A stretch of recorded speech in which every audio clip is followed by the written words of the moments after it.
Good morning. This is a daily update of the stock market. Welcome to Critical Point Podcast. It's July 20th. It's 8:11 a.m. Central Time. I'm Rich Pawson. You're looking at an intraday chart of the S&P 500 E-mini futures, showing some strength here. But the interesting thing is I'm looking at some of my quotes here, and I got a little bit of a short position on. It says I'm making money, so I don't think this is showing correctly on this chart this morning. I think there's more downside here. The market can top before noon today, Central Time, for level 4. It should have actually topped earlier an overnight trade. The level 4 is your more important intra-week kind of swing here. So I say it's coming down, but it could bottom this morning for the next level 4. Doesn't have to bottom till tomorrow morning, the latest for level 4. This leaves the door open that it can still be a down day, okay? So if we start seeing some weakness here this morning, I want to give it a chance to be still weaker. It might be a down day yet. Now the NASDAQ is giving us a little bit of, showing a little bit of strength here compared to the overnight market, and that's a little bit of a conflict of this idea that it ought to be lower today. Okay, so here's the daily chart now, the S&P 500. So those little level 4 swings are going to combine with traders who are interested in much larger swings, have a greater influence on the market. That next trend is a level 3, and we can see we had a level 3 buying, selling, but they didn't accomplish much all. They were stalling out, and the fact is Japan unloaded record amounts, and I mean it was a gigantic record compared to the prior record, gigantic amounts of foreign stocks. And so I don't know how much of that would have actually been U.S. stocks, but I think the market found that supply coming on, didn't know really who it was or what was going on. Then they got on Monday, very negative. I think they finally woke up to that news. Heavy-duty selling, but on Tuesday, big heavy-duty buying. Just amazing to me how they could flip that soon. The rest of the week, I think they were just simply stunned and didn't know what to do next, and I think that's the case as of this morning. They're not sure what to do next, okay? Now, Tom Lee over to FundStrat seems to think that if the S&P goes through 32, 33, that this market is just going to fly. And it does bother me. This has been a complacent, slow, grinding market. Maybe it just means it does not really want to go down.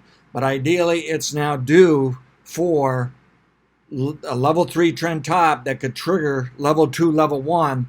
The daily stochastic is overbought, trying to roll over to a sell signal, but that sell signal can be negated with a positive close today. So keep that in mind. But it just looks like the technical is in line with the model saying, hey, we ought to be getting close to at least another short-term top, another intermonth top, another level 3 top. Notice the 5-day average can be support here. Okay, they've been buying it when it goes near it. They don't really seem to want to sell it. So we'll need a couple of down days here to actually prove we got a level 3 top in place, and then that can trigger the more important tops. So now let's go over to the weekly chart. And so here's the weekly. And what I've done this morning is I took the price objective portion of the objective range and lowered it. I'm not allowing for a record high over the next few weeks. I am allowing for it to get near record and even fill this gap here over the next few weeks. But I've also, by lowering it, I've kept the same amount of price change inside. So the result is it shows that the market's already high enough as of this morning to meet that price objective. And this is the first week of the current objective time-wise for a top, but it does not have to top until sometime over the next 2 weeks for the latest, okay? So we're looking for this level 1 top that's going to coincide with level 2 top, that's going to coincide with level 3 and level 4, and it's just like something's going to create the whole herd to start selling. Now, they should sell into the week of August 10th on into the week of August 31st, okay? They may only sell a little bit. This could be just consolidation, resting before going higher, but they could sell a size amount. It depends on the news cycle. It depends on the overall fundamentals, especially for a long-term basis. And let's face it, the virus is terrible in this country. We still have economic impact. The world still has complications and problems. We have U.S.-China and U.S.-China-Hong Kong issues, okay? There's lots of reasons to go down, but the Fed still piles the money there, and people have faith in that.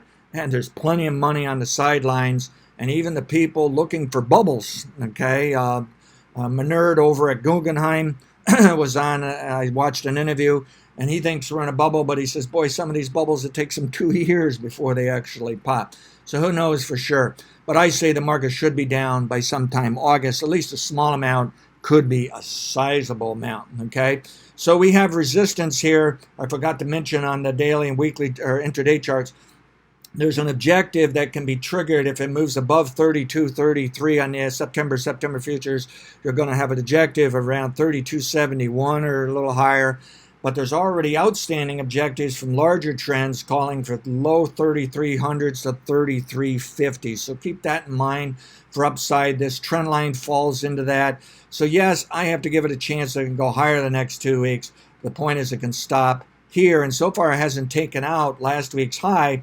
And you may recall the prior forecast was calling for a top last week or the week before. And then we decided because of a larger objective, we better flip and allow that lengthier objective, I should say, allow more time. So we revised it yet again, okay? So the bottom line is, what do we need for this weekly chart for this level 1, level 2 business? Need a negative weekly close. I fully understand why you may not want to listen to me, since I've been trying to call this top for a few weeks now, and it looks like it's actually working, the S&P 500. It didn't work for the NASDAQ, although we got a nice sell-off here recently on the NASDAQ, so maybe it's now working for the NASDAQ. But I can understand why some would say, you know what, this is too difficult to time. Don't trust it. This is an insane market. It'll just go higher no matter how bad it is in the world. There's just way too much money. Fully get that. So what you would do is then use trend following techniques, which means you got to wait for it to come down. And how much do you want to miss out of or get hurt by before you actually jump on board? That's entirely up to you. But to me, a negative weekly reversal, I'm definitely even more geared up towards, yes, it's setting back into that August low, okay? On the daily chart, be nice to get a couple of daily lower closes to kind of get a clue we're heading towards a negative weekly reversal. And you also want to watch the low of last Friday. And of course, the overnight low, any violation of that would help send this a little bit differently. Now let's see if we can move over to the NASDAQ.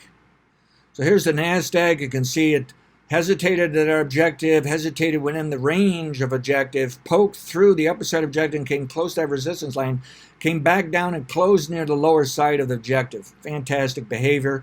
And this week they're hesitating right around that lower objective. Now this morning it's stronger than I anticipated. I'm actually just a little bit short the NASDAQ and the S&P 500, but that's for a very, very small account.